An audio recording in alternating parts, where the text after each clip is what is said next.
पीबीएनएस संपादकीय। आज का विषय है Y20 वैश्विक शांति और विकास में युवाओं की भूमिका।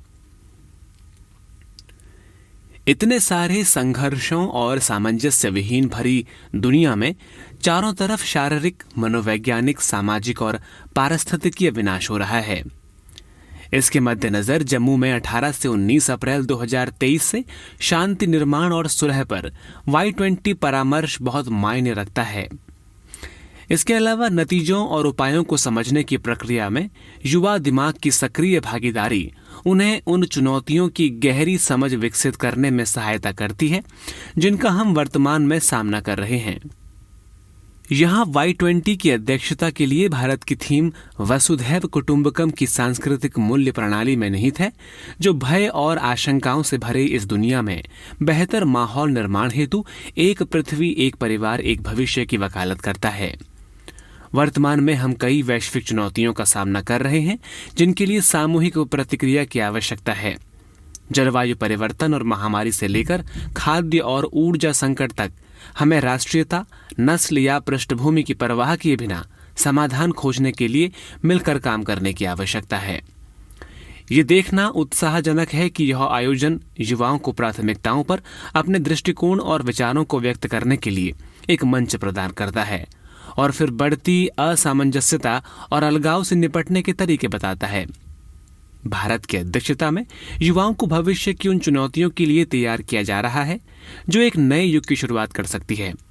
युवाओं को शामिल करने का ये इनोवेटिव आइडिया उन्हें वास्तव में अंतर्राष्ट्रीय बनाकर संघर्ष की रोकथाम और शांति निर्माण पर वैश्विक सहमति बनाने के उपायों से अच्छी तरह परिचित करा रहा है।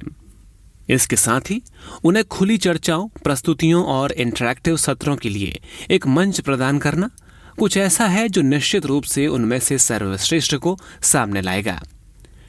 युवाओं से उम्मीद की जाती है कि वे सीखने, नेटवर्क बनाने और नए समाज के निर्माण के लिए रचनात्मक सुझावों के साथ इस अवसर का लाभ उठाएंगे।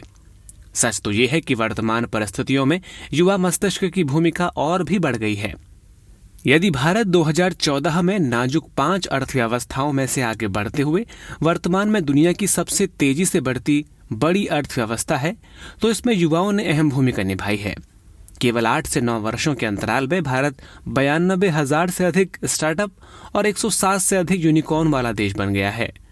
आज के समय में युवा सभी दिशाओं में आगे बढ़कर नेतृत्व कर रहे हैं और उनकी पथ प्रदर्शक कहानियां देश के लिए प्रेरणा का काम करती हैं।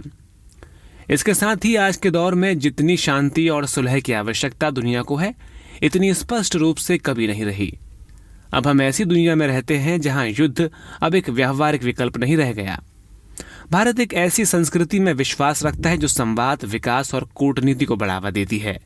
इसके साथ साथ भारत ने हमेशा संयुक्त राष्ट्र के शांति प्रयासों में भी महत्वपूर्ण योगदान देकर वैश्विक मंच पर शांति और सुलह को बढ़ावा देने में सक्रिय भूमिका निभाई है।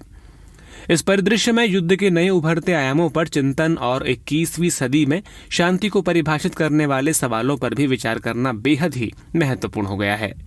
यहाँ हमें युद्ध और शांति की पारंपरिक धारणाओं से भी अलग होने की आवश्यकता है। हमें ये भी समझने की जरूरत है कि दुनिया भर में जिस तरह से चीजें चल रही हैं, उससे 12,000 साल में विकसित हुई सभ्यता के अस्तित्व को ही खतरा हो गया है। ये सब एक वैश्विक युद्ध की स्थिति में गायब हो सकता है। यहाँ शांति सुनिश्चित करने की जिम्मेदारी युवाओं की है और केवल वसुधैव कुटुंबकम का दर्शन ही इसे सुनिश्चित कर सकता है। G20 से संबंधित सभी खबरों और जानकारियों के लिए विजिट कीजिए न्यूज़ ऑन एयर और प्रसार भारती न्यूज सर्विस पर। धन्यवाद।